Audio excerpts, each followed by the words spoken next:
Hello students, मैं सुनील आप सभी का अपने चैनल एसएसटी विद सुनील में वेलकम करता हूं।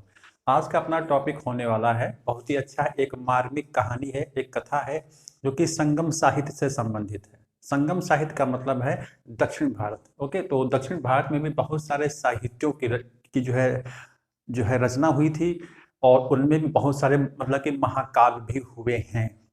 जैसे आज का नाम आप देख रहे हो शिलापतिकारम।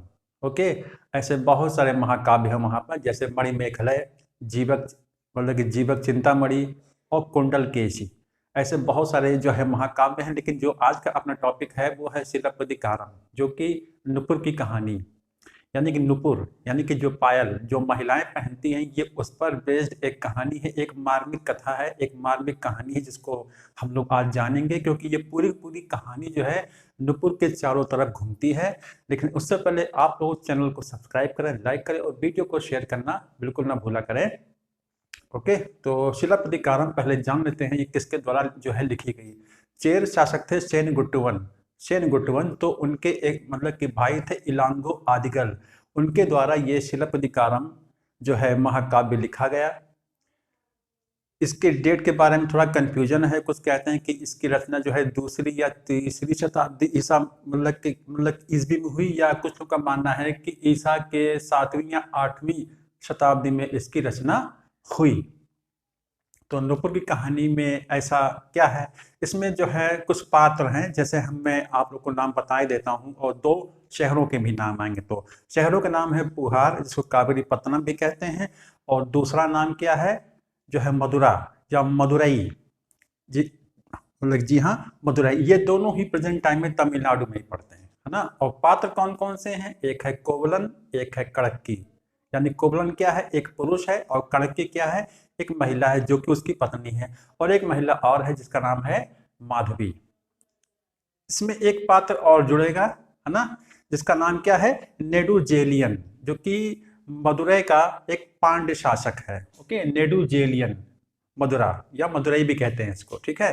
तो उस पर कहानी है। इसमें ऐसा होता क्या है कि कावेरी पत्तनम या पुहार का एक श्रेष्ठी पुत्र है। श्रेष्ठी माने व्यापारी, जो कि एक धनी व्यापारी का बेटा था कोवलन।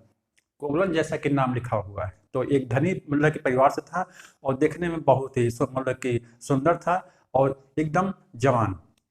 और इसका जो विवाह होता है जो है इस महिला के साथ में होता है, जिसका नाम है कड़क्की, है ना। तो इन दोनों का विवाह जो होता है वो तमिल परंपरा के अनुसार होता है, और दोनों ही बहुत ही सुखी पूर्वक जो है अपना जीवन मतलब कि व्यतीत कर रहे थे। लेकिन संयोगवश एक समय आता है जब एक नृत्य समारोह में जो कोवलन है जाते हैं, वहां पर माधवी नाम की एक नर्तकी को देखते हैं। उस नर्तकी को देख करके इन दोनों में आपस में संपर्क धीरे धीरे बढ़ने लगता है, और वो संपर्क धीरे धीरे फिर जो है प्रेम में परिवर्तित हो जाता है।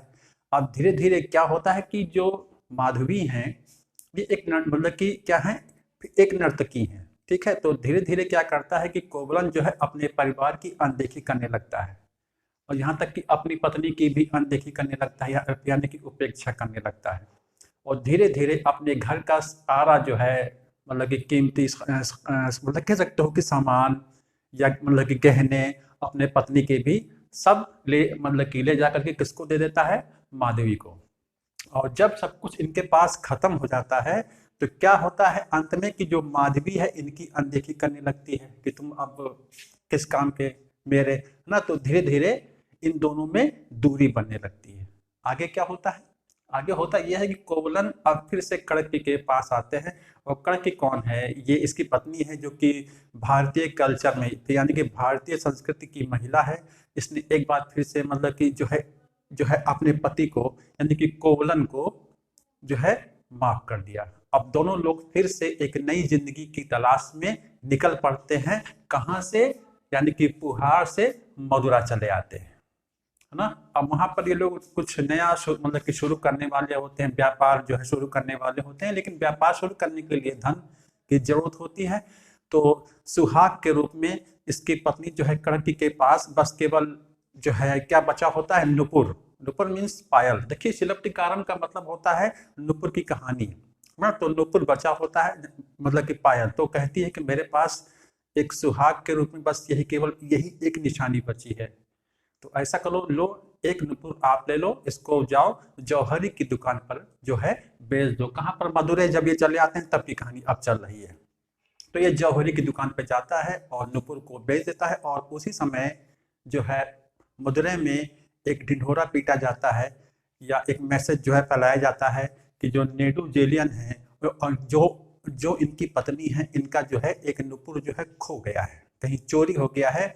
और इसका पता बताने वाले को ना, चोर को पकड़वाने वाले को एक अच्छा जो है पुरस्कार मिलेगा। अब जौहरी को लगता है कि जो नुपुर बेचने आया है कोबलन, ये वही चोरी वाला ही नुपुर है।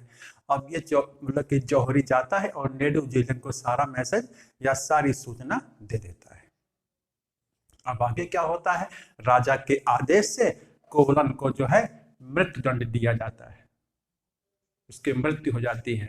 और कैसे भी करके ये खबर जब कणक के पास पहुंचती है तो ये भी सुन करके मूर्छित हो जाती है, बेहोश हो जाती है। उसके बाद ये जो है उठती है और नेडू जेलियन के दरबार में जाती है और कहती है कि मेरे पति को झूठे आरोप में क्यों फंसाया गया।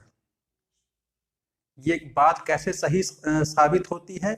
जब जो कणक्की है अपना एक जो है नुपुर दिखाती है और कहती है कि ये जो नुपुर आपके पास है ये उसी का एक हिस्सा है, मेरा पति इसको बेचने गया था।